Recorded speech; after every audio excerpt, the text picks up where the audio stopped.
هم لشم زینانه نه اف آوا که هندی بینن او قاس جمدیه هندی بیشن بلکی اف آب جبراده در کتیه اف آب لپیشیا گورا شیخ عبیدالله نهریه ریبره طریقتا نقشبندی گنده که گله که خوش حمو دارو برن براستی پرچه یک جنته یه گنده دست پیکا ما حفتانه هنده بینن برف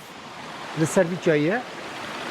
از پای کمین جاره تیم وی داره کمی جاره از بچم سردانا گورا عبیدالله نهری احتمالا که مزن به گلک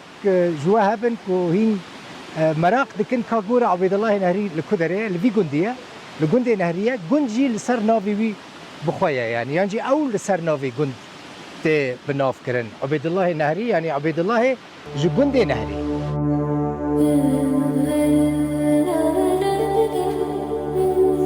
بله از هاتم سر مزار عبیدالله نهری و درجه رو بیشن عبدالله شمدینی خلک شمزینانه لگور کل ور نویساندیه او ده سال 1839 دا وی کوچا داوی کریه اف مزارویه گورویه جبو درواسی هندر ببن وکر ریزگرتن اکی لازمه پیلاوین خودینن سولا خودینن و بیدنگ درواسی گورا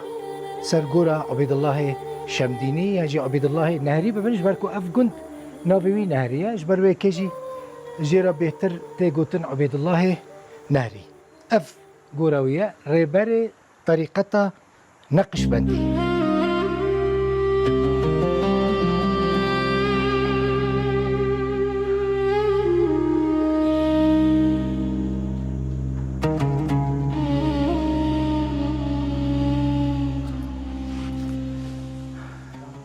دفي بلاكاتي دا بحثا جیانوی هاتیه کرن لکدریش دایک بویه کنگیش دایک بویه لکدری درس دانه ترکی هاتیه نویساندن بهتر لور جیرته گوتن که عبدالله شمدینی یعنی عبیدالله شمدینی دبیجه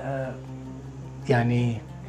روژا یعنی سالش دایک بوناوی سدی ست نایزانی لید تخمین دکن که ده سال 1813 دا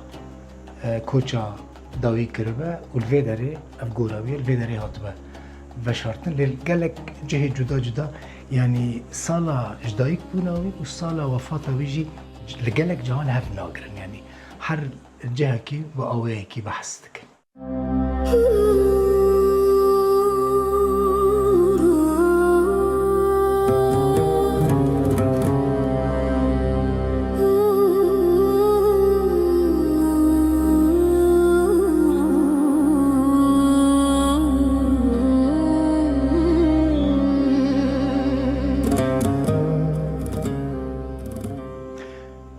اف دو گورن لور نزکی گورا عبیدالله نهرینه هر دو جی گورن برای نوینه بخچه کی گله کی مزنه به صدان دار دناوا وی بخچی ده هنه یک جبراین وی طه حکاری یعنی طه نهری طه شمدینی روجبونا وان سدی سد ندیاره نایزانی لی سال 1853 دا لشمزینان کوچا داوی کریه وفات کریه طه حکاری اف برایوی دن اف گوراویه محمد صالح حسرت لرب ترکی نویساندنه او جی روجبوناوی ندیاره لی سالا کوچا داوی کریه البر دیار دبه او جی ده سال 1865 دا محمد صالح نهری یعنی محمد صالح حکاری یعنی شمزینی اف ناوین وی جدانه کی وره به درجه گره فاتحه بخونی البر نویساندنه الفاتحه